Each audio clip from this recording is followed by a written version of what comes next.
everybody? Welcome into the Porch, a Volquest.com baseball podcast. Big weekend series coming up, Tennessee and Texas A&M. And we're going to get you set for it right here on the Porch, presented by the great people over at Spivey, King and Spivey LLP. If you got a problem, let them find a solution for you. T and trial lawyers. They specialize in criminal defense, family law, and personal injury. And they've got over 80 years of combined experience with this specific partnership in place since 2012. You can check them out at SpiveyKingandSpiveyLLP.com. A free consultation by picking up the phone today and dialing 423-245-4185. 423-245-4185. That is SpiveyKingandSpiveyLLP.com. All right, so this was the series heading into the year, really, that everybody had circled. Not just Tennessee fans, not just Texas A&M fans, but college baseball fans, college baseball media, publications. I mean, this was it.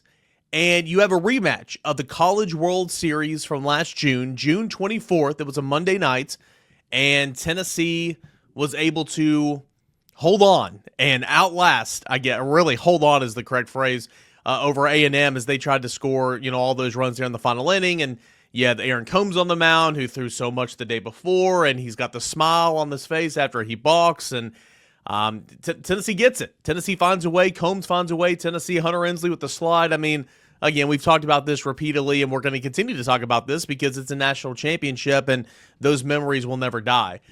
But it was the rematch set to be maybe the regular season series of the year, and it still can be that. Okay, I don't think we're going to fool anybody. There's still so much talent on that roster, but since that night, 283 days ago, tomorrow will be 284 days ago when these two teams meet after Game 3 of the College World Series on a Monday night, June 24th, 2024. It was Tennessee that won that game, and of course, the two teams have gone in different directions. Tennessee, I guess, has really stayed where it was, right? I mean, you win the national championship, you can't really go higher than that. Tennessee is 27-2 on the year, 8-1 in SEC play. 22 straight wins to begin the season, back to number one. A&M enters the weekend with the inverse record in Southeastern Conference play. 1-8 is the record for the Aggies in SEC play. I mean, that is hard to believe. I mean, that is really, really hard to believe there for Texas A&M with all the talent that is on that roster. So 14-14, got a win over UIW or whoever it was, 21-7 in the midweek earlier this week. They are 14-14 on the year, and they have a 1-8 record in SEC play.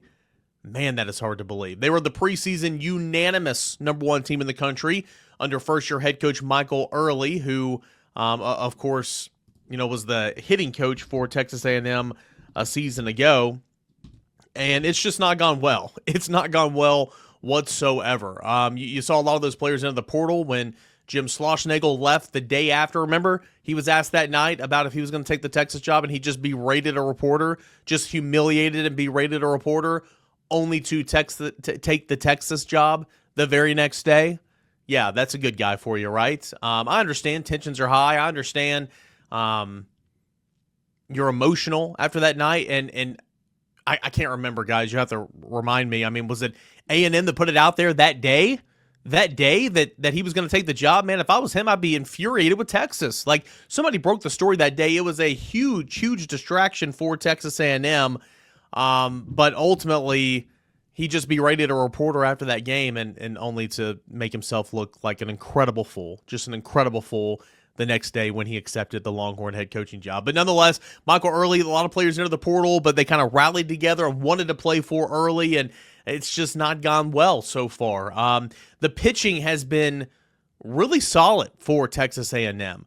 I'll get to that here in a moment. But three starters, all lefties. Starting pitching has been really good. It's been the offense that has just been a train wreck for Texas A&M this season. And when you lose a guy like Gravin Grahovac, I understand. I mean, dude is really, really good, right? He had a 298 average in 68 games as a true freshman last year, 23 home runs, 66 RBI. He was the 2024 SEC Freshman of the Year. 2024 USA Baseball Collegiate National Team member, 3-time All-American, 4-time freshman All-American. So when you lose a guy like that in the heart of your order, I mean, that's tough to overcome. I get it. But overall, the offense has been such a letdown. I'll just go off. I'll just go ahead and get into the offensive numbers here. A league worst 267 average at the plate. As a team, Texas A&M is hitting 267 at the plate. Also last in the SEC in on base percentage, runs scored, hits, stolen base. Man, A&M has just really struggled at the plate this year. So you lost Grohovac. Obviously, you've got your superstar center fielder, Jace Laviolette, and he's trying to carry the load for everybody. And the junior, 9 home runs, team high, 34 ribbies, team high, 7 doubles, ties for a team high. He's hitting under a shade under 300 at 296, so that's not horrible, but certainly that's not a really impressive batting average at the college level, especially if you're a superstar. So his average is down a little bit, but he's tasked with carrying the entire load, it feels like. Terrence Keel II, right fielder, he hits leadoff. He's got a program best 362 batting average. Not a lot of power there, but gets on base and has swiped 7 of 8 stolen base attempts. So he's not a huge steal threat, but he's good when he does it, and he gets on base. Third baseman Wyatt Henseler, say that 10 times fast, is now playing third base in place of Gavin Grohovac. He was the opening day starter at second base. He's hitting 323 on the year, 6 homers, 16 ribbies. Caden Kent, do you remember who that is? Well, that's Jeff Kent's son, in case you didn't know from watching the College World Series last year. He's playing shortstop the majority of this year, but he can play second, third, he can play first. He's kind of a utility guy. He's batting 6th in the order, 250. That's not a very good average, but 6 home runs, 24 ribby. That's second on the team. Hayden Schatz, if you remember that name. 237 is the average, not great, but driven in 23 runs. That's third on the team. Catcher Bear Harrison, he only plays part of the time. 14 starts, 16 games, 366 at the plate, 41 at bats, 5 home runs, 14 RBI. I would put him in the lineup more if I was Michael Early. That's just my thoughts. But it's the offense that has been an utter train wreck for Texas A&M this year, which is really unfortunate because there's so much talent there for that team. Now, pitching wise, it's been pretty solid. I mean, it's very rare when you see a team start the same 3 guys every single weekend start so far. I mean, 7 weeks. It's been Ryan Prager on Fridays, Justin Lampkin on Saturdays, and it's been Miles Patton on Sundays. And what's even more rare, all lefties, all southpaws. Ryan Prager, we know that name, okay? We know that name. He started game 1. He was, an All-American last year. Let's see here. He was a 3-time All-American last year. He was actually drafted by the Angels in the 3rd round, turned that down, went back to college. He's got a 3.35 ERA, 40 innings in the third, 38 strikeouts, 13 walks. Opponents are hitting 226 against him. He allowed 2 runs on 8 hits in 4 innings of work against Tennessee last June, and ultimately went on to be a 9-5 win in Game 1 for the Aggies in the College World Series. We know what happened after. Tennessee won both the games that followed, and it was Dylan Dryland that hits a 2-run home run in the 7th inning of all 3 of those games. So Ryan Prager is a really good player. He's been fine this year. Then you got Justin Lampkin, and he's much better than his 1-3 record indicates. 3.76 ERA, 49 strikeouts, team high, 10 walks. He saw a team high 40 innings and 2/3 on the year. Opponents are hitting 235 against him.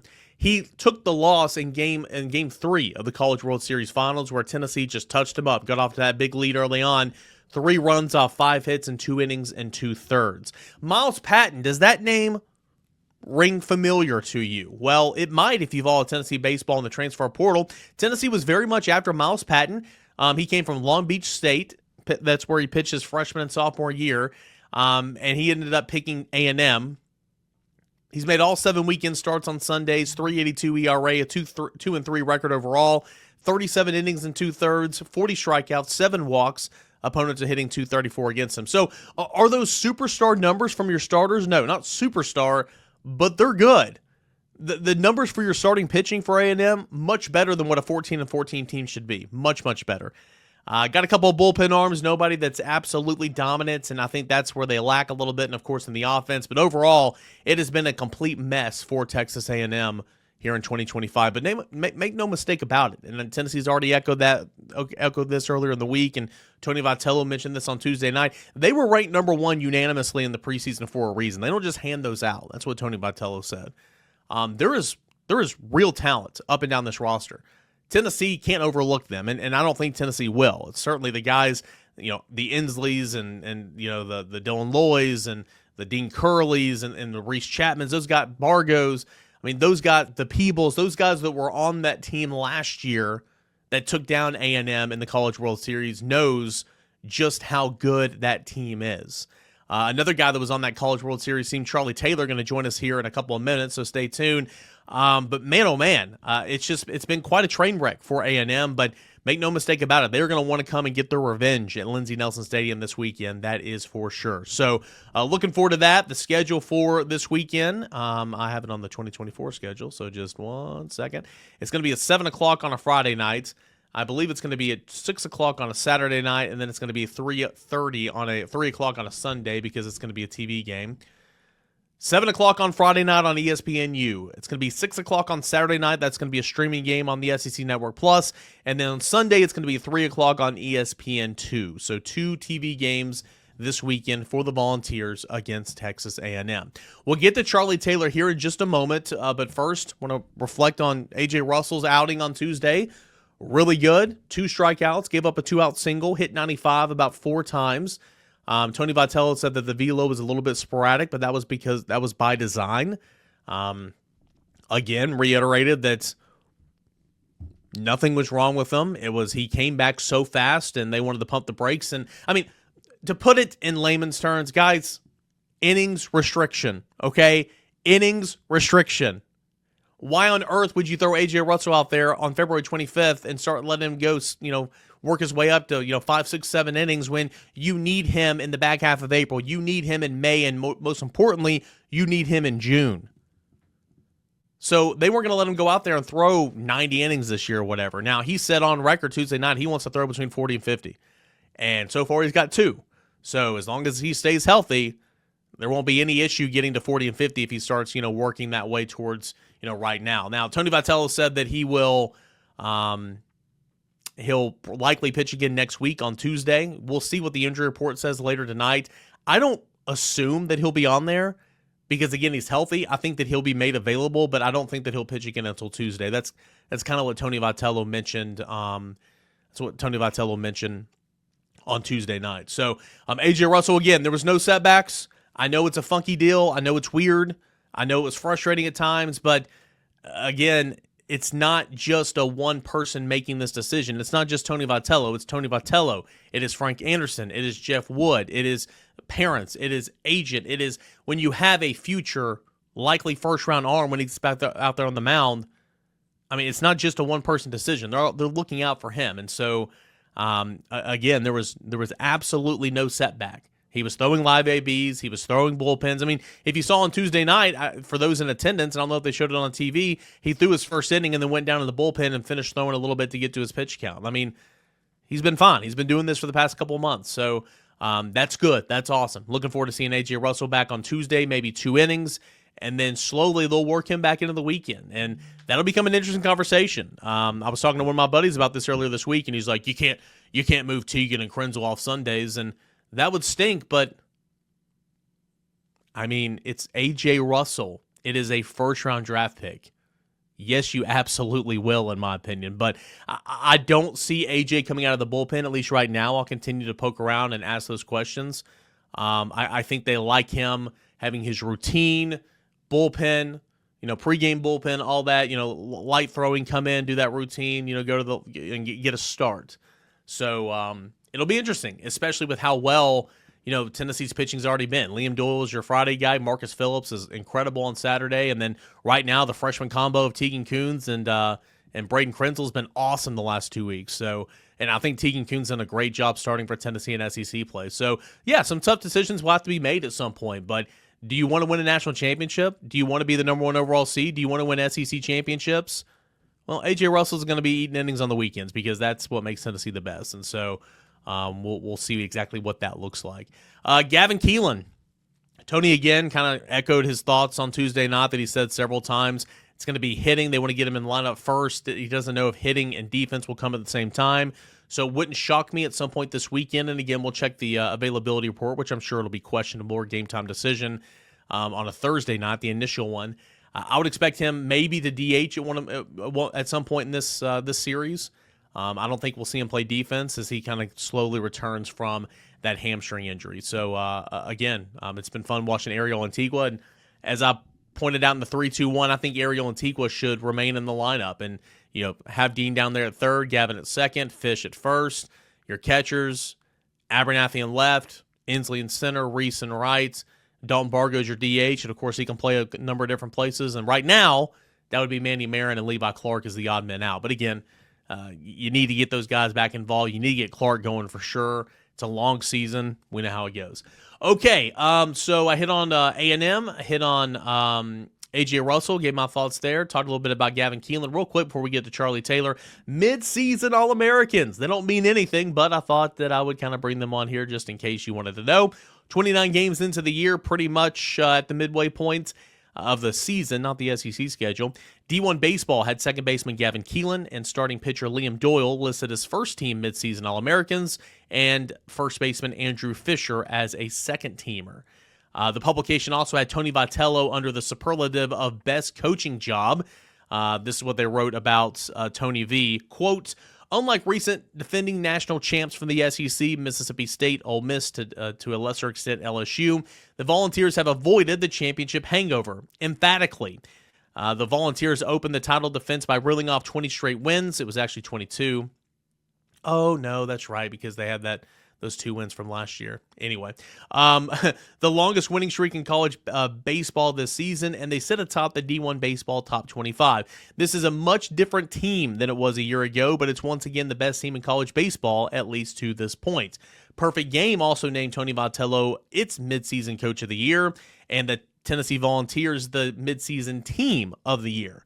So that's pretty cool. Second baseman Gavin Keelan, starting pitchers both Liam Doyle and Marcus Phillips named first-team midseason All-Americans. For Perfect Game, Andrew Fisher, second team. Relief pitcher Nate Snead, third team. And Levi Clark earned freshman first-team hitting honors by Perfect Game. So, again, a long way to go, but wanted to give those guys some shout-outs because obviously they're off and running and having really, really good seasons. Okay, what does Charlie Taylor have to say about Tennessee's series win on the road at South Carolina and playing Texas A&M? He walks us through some plays at the plate, walks us through A&M and a lot of things that's going on this season. Some great stuff here from Charlie Taylor. It's coming up right here on the porch, so stay tuned. But first, I do want to give some shouts to our friends over at Spivey, King and Spivey LLP, Matthew A. Spivey, J. Matt King, Richard A. Spivey. If you got a problem, let them find a solution for you. T&N Trial Lawyers. They specialize in criminal defense, family law, and personal injuries, examples of which can be DUI, assault, divorce, custody, alimony, personal injuries such as car wrecks. Over 80 years of combined experience, Spivey, King and Spivey LLP provides representation throughout state and federal courts of Northeast Tennessee. The firm has a vast amount of trial experience. Practice has been in place for 43 years, with this partnership forming in 2012. They also have partners who are energized and ready for today's modern legal demands. Practicing primarily in Northeast Tennessee, the Tri-Cities of Sullivan County, as well as Hawkins County, Washington County, and surrounding areas. The firm has won multiple awards and has attorneys who have been rated by super lawyers in the Mid-South with real trial experience. Whether you've been injured in a car accident, need a divorce, help with custody of your children, or have been accused of a crime, Spivey, King and Spivey LLP can help you.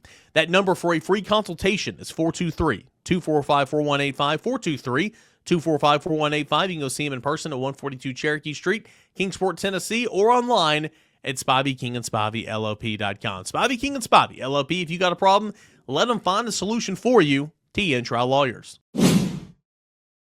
Charlie Taylor, VFL, former Tennessee catcher and fan favorite, back on the porch here. Charlie, Tennessee cruised right along, right? I mean, it wasn't, I say cruise, Tennessee did sweep on the road, and that is never easy to do in this league. But, man, South Carolina, just like it felt like specifically in games 1 and 2, they just would never go away. Like Ethan Petrie, who's a really, really good player, he had like 4 hits in game 1, and they didn't have the tying run at the play, but they were threatening there in the 9th. And, of course, Saturday's game was a seesaw back and forth, and even the points and times on Sunday, they just kept putting guys on base. But good teams find a way to get out of that and win those type of games. And Tennessee, of course, won 3 of those this weekend.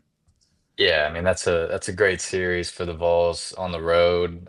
South Carolina is sneaky, maybe not sneaky. I think it's one of the toughest but most fun places to play. They get the sandstorm going, the towels waving during every pitching change. So that's a fun spot, and to go there and take three in any year is huge. I'm starting to make my way around the conference. There's going to be, I got a baby coming on the way. I don't know if you know that. Like it's the next couple of weeks, so I'm going to miss a lot of opportunities to go on some of these away trips. So I haven't been to the box, and I would love to go there. I haven't been to Arkansas, and I know Tennessee's going there here, at some point this month, or before the season's over. Where does South Carolina's environments and stadium and all that kind of rank up in the SEC? Well, they had so much success in what was that, 2011, 2012. And it was just it's been a historically strong program with great tradition. So I think their fans are really educated on they're good baseball fans is what I'm trying to say. And they're also just kind of nasty at times. So that's a good combination where you it makes it a hostile environment to play in as a player. But I'd have it right up there with it can't get the capacity that the box can or that bomb can, but they fit maybe what 8, 9,000 people in there, and Yeah. they're feels like they're right on top of you. You know who you just sounded like? I mean, to a T. It's like you played for him for 4 years, Tony Vitello. Talking about educated fans, knowing what's going on. That like, he says that at least once a year about some road trip you're on. Um, let's start from the top, I guess, on a Friday night. Liam Doyle, second straight week where he hasn't looked like, I guess, himself. Last week against Alabama, he had one bad inning, and really, yeah, we didn't talk about that. I talked to Xander last week. I mean, I thought he did a great job of, you know, gutting through it, saving his bullpen, knowing that there's a whole weekend ahead, and I thought he did a really really good job. This past week, they were just kind of peppering him, right, single, single, single, and he didn't have a bad inning, but he didn't have a great start overall. Still went 5 2/3, still got the win. From your vantage point, what is Liam doing differently now than he was in non-conference play, knowing that like the pace that he started the year on, I mean, that was never going to be sustainable. But still, he's done well. But obviously, he still hasn't looked quite like himself. Yeah, I mean he's going out there and putting together what I would call quality starts, Yeah, even when you can see he doesn't have his best stuff. And like I think we even said it earlier in the year, you're not going to cruise through this league just mowing people down like he was doing. So if this is what his struggle looks like, then I think Vol fans can be excited about that. But I've been encouraged to see the way he's fighting through it, and he's still up there competing. And I don't know that I've ever, I've seen a moment this year where he let anything crumble on him or just spiral. It seems like he's always grinding and finding a way to work out of some of these situations. So maybe a few weeks where he's had to grind a little harder than he has his first few starts, but it'll be good for him and for the team in the long term. Baseball America redid their top 350 draft prospects or whatever, and I mean there was Tennessee all over that list. I think like 11 current players, 7 commits, or something absurd. But he was at number 16. Why is Liam Doyle such a high draft prospect? I think certain guys have more success in one year than the other, but Liam has that fastball, and that's you could argue that's a top five pitch in the draft of anybody out there. It's just so overpowering, especially when it's up in the zone and it's spinning. It's so hard to get your hands on top of the ball. So I think scouts see that pitch and they have to be in love with it. And then not to mention that he's pretty polished outside of just the fastball as well. So, it's I'd draft him if I was a pro team, that's for sure. Yeah, no doubt. No doubt about it. Former teammate of yours, Chase Dolander, starting in AAA and already doing what he's doing. I mean, there's going to be a couple. Jordan Beck got the opening day start. I mean, of course, there's former teammates of yours littered all over the minor leagues right now. There's going to be a couple that make their debuts this year. Drew Gilbert, I think, is right on the brink. Semo, I mean, Semo started, I think, again with the Trash Pandas, but that's that kind of fast track. Double A, you go straight up sometimes. So I'm excited to see what more Tennessee guys making their debuts. let's go to Saturday. Look at Marcus Phillips. I think he left the game through 5. I think it was tied. He gave up 2 runs. His final inning pitched. But again, solid. 5 innings, 5 hits, 3 runs, 7 strikeouts, no walks. And I thought he was much better than like what that line is good. Don't get me wrong, that line is good. But I thought he was even better than that line. I mean, again, Marcus Phillips just continues to. I think he's just mowing everybody down right now. Really. Yeah, I mean, you could argue that coming into the season, the question mark was kind of who's going to give us length, not just out of the bullpen, but as a starter too. And we'll talk about Coons and some of the freshmen later as well. But Marcus has been huge in that aspect. He's going out there and giving you 4 or 5 solid innings every week. And as a starting pitcher, in my opinion, your job is to give your team a chance to win when you hand the ball to the bullpen. And he's doing that pretty much every weekend. And I love to see his confidence growing, and I'm excited to see him compete as we get deeper into the SEC and the games start to mean just a little bit more. Yeah, and again, it was never like he couldn't do it, but like we just hadn't seen it. And he stepped up in certain spots last year a couple of times, Kentucky against Vanderbilt in the SEC tournament. But kind of coming into the season, like in this pizza series, like when he throws 4 innings and his walks were like at 1 or 2, it's like, oh wow, okay. Like command's always been his thing, like in limited time last year. But again, you knock on wood right now. I mean, so far, like he's looked so polished this year. I'm really really happy, and he's a good tone setter as well. I mean, it's a future draft pick for sure. I think him and Tanner Franklin were on that list, like in the 100s or something. Like both of those guys specifically, like they're going to be shooting up into the top 100, I would imagine, from Baseball America. Yeah, another thought that just made me think of is a few years ago, Coach V. I wasn't on the team yet. It was the 2020 COVID year, and he talked about when he announced to the team that he gave Chad Dallas, I think, the opening day start.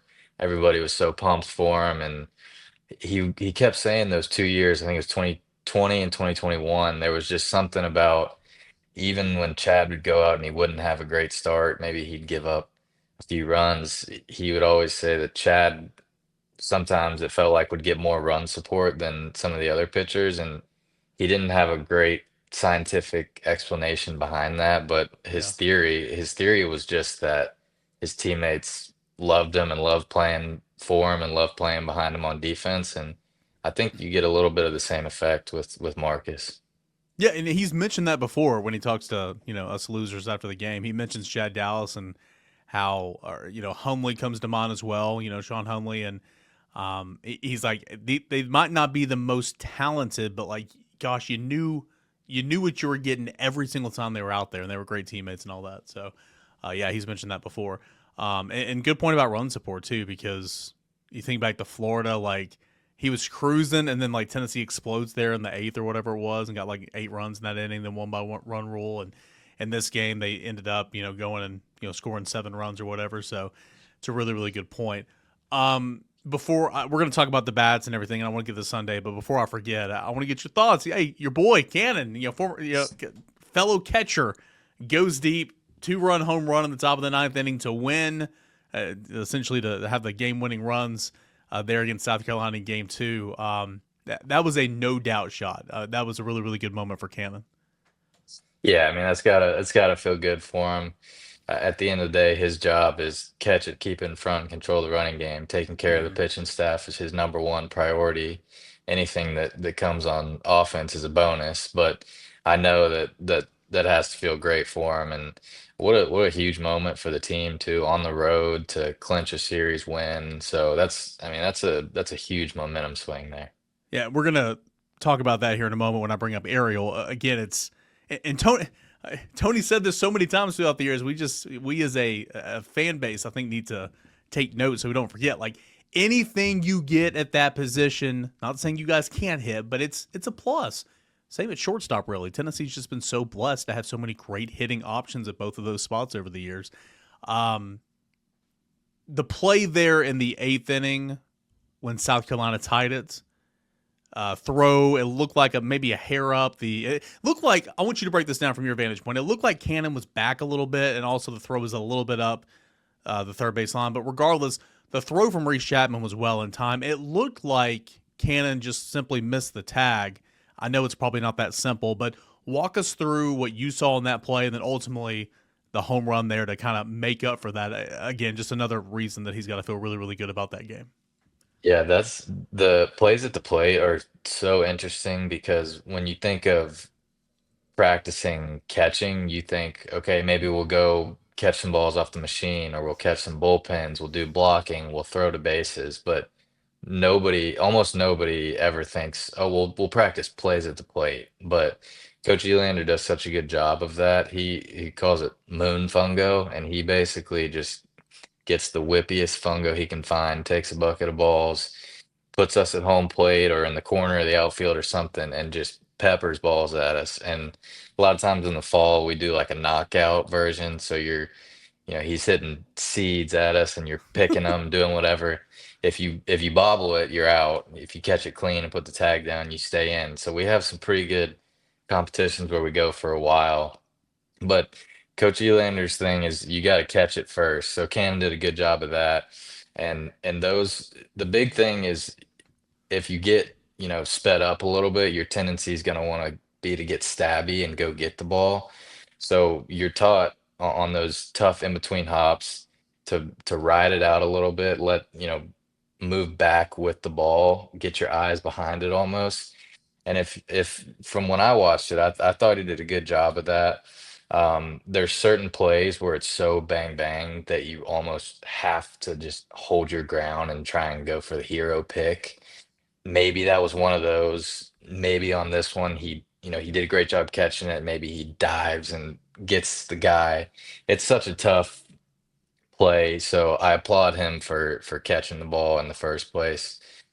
You'd like to have that out. It's a huge momentum swing to throw somebody out at the plate, but at the end of the day, that's such a tough play, and I have no problem with the way he went about it. Yeah, and it was I wasn't on scene. I went to Alabama the week before. I didn't go to Columbia last weekend, so I didn't see it in person. And I'm like everybody else. I'm watching, and I mean, you get an angle here, you get an angle there. I mean, when you're watching, it's like, oh well, the throw's there, just make the tag. It's never that simple. I mean, it's never that simple. And so I wanted to get your thought on that. So I appreciate that. But Another thing I have too is like going back to one where it worked out in our favor, the Inslee slide last year. mhm. Everybody everybody misses a huge part of that play, which is Appel, the catcher. That was a pretty good pick on that ball just to catch it clean in the first place. Yeah. And I mean the focus that it probably took to catch that cleanly to a certain degree probably helped Hunter dance around the tag. So it's a great slide, a great play by Appel just to catch it cleanly. But those plays are tougher than they look on TV for sure. Yeah, leave it to a fellow catcher to point that out because I've never once given that thought. I just think about the guy with one wheel just motoring around from first base and Elander sending full send, should have held him up full send and making some type of acrobatic dive slash what a slide, it was more like a dive, and not only that, scoring the run, getting up, throwing the helmet, Vitello sprinting out, getting the helmet. I just, again, that game, everything about that game was so much fun. And at the time it's like, oh well, Tennessee's just putting the cherry on top. Well, that run ended up being the most important run because, again, it kind of came down to the wire. So, way to point that out. I never even thought about that. The fact that he stood in there and picked it maybe took away, maybe worked in Tennessee's favor. So, I never thought Yeah. about that. Man, Tegan Coons and Braden Krenzel, freshman 1-2 punch on Sundays in SEC play. At least that's what it's been the last 2 weeks. On the road, not even at Lindsey Nelson Stadium, on the road against Alabama and against South Carolina. What do you like about this 1-2 punch for Tennessee on Sundays? I've been, Tegan Coons was the one that was hyped up coming in here in terms of the arm talent. Braden Krenzel, again, he didn't pitch in fall, and so nobody really knew who he was. He has been electric the last 2 weeks. He's been phenomenal. Yeah.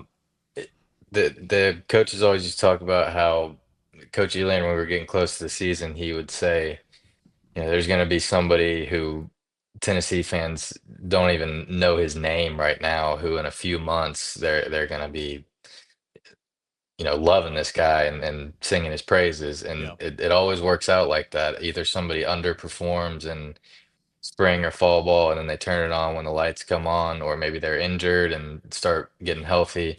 2022, it was Jared Dickey, where he just burst on the scene and was raking, and nobody had ever really heard of him before. And then all of a sudden, he's a fan favorite.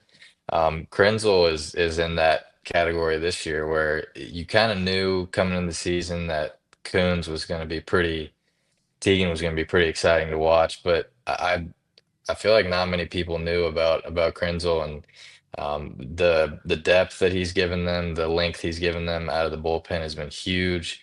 He's really just throwing strikes, pitching to contact.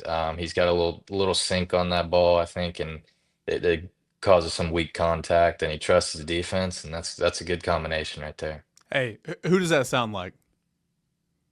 Frank Anderson, maybe? No, maybe. It sounds like Drew Beam to me. It's like you got a little sink on that, trusting the defense behind him, pitching to contact. He kind of looks like Drew Beam a little bit, but like the comps, in my opinion, are there to Drew Beam. But the way he's pitching in long relief and a piggyback roll is kind of like Nate Snead last year. I mean, dude is again, the dude's been really, really good.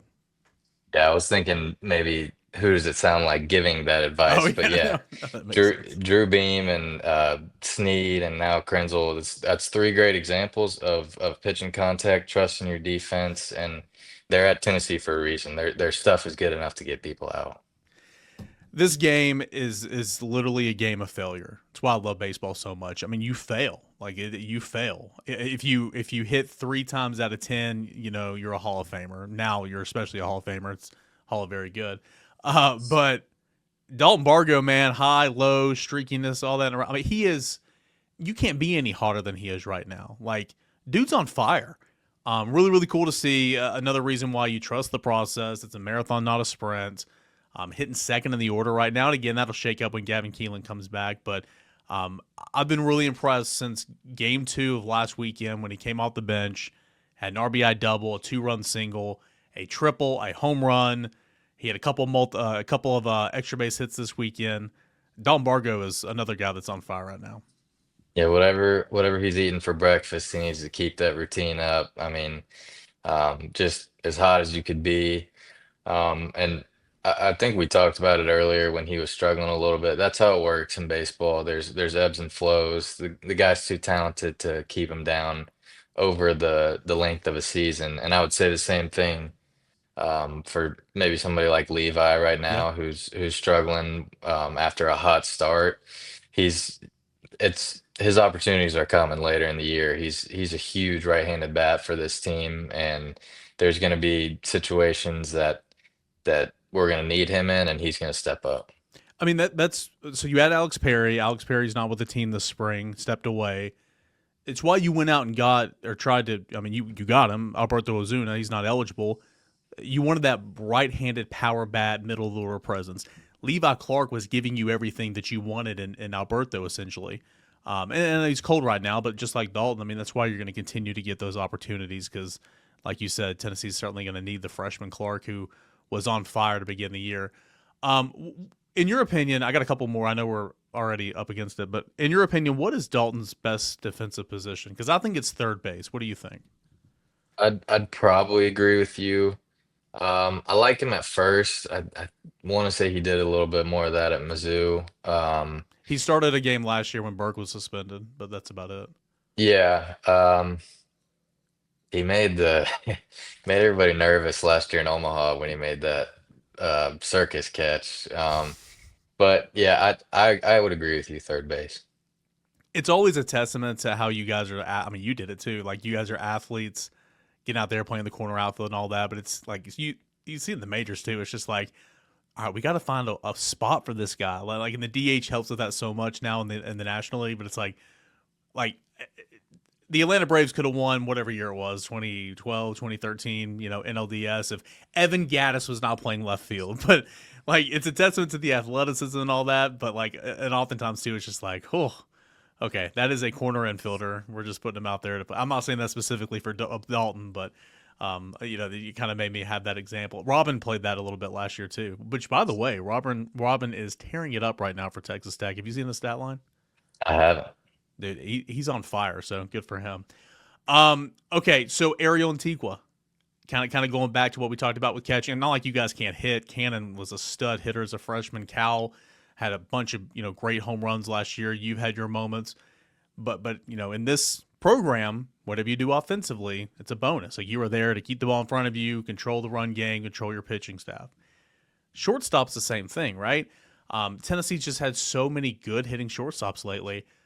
Boy, Ariel's phenomenal. You just need an opportunity, okay? And it's kind of like, well, where do you put him? Who are you going to sit, right? But with the injury to Gavin Keelan, having to shuffle the deck a little bit, Ariel has been phenomenal. He had a 3-hit day at game 3 against Alabama last weekend. Only had a hit or two this weekend, but I'm to the point now to where even when Gavin Keelan comes back, I think you still have to play Ariel, keep Dean at third, Jay in left, Dalton at DH. Right now, that'd mean the odd man out is Levi and Manny Marin, but boy, that infield stability, the glove, it's too valuable to take out right now, wouldn't you think?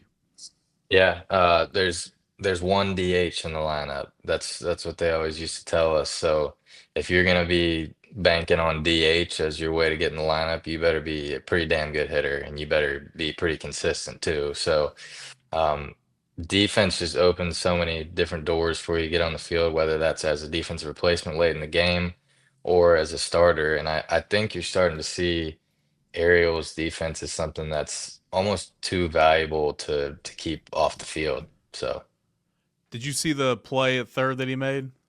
that's pretty cool. Going back into the 6 hole and going three. Yeah, that 6 hole there and his momentum carrying him, and like he gave so much effort that I think he just knocked the breath out of him. Have you seen him make plays like that before in practice? I mean, we've seen him make the non-routine plays routine, playing shortstop or whatever. But I mean, Tony said after the game that's about the most impressive play he thinks he's ever seen. I would agree with him.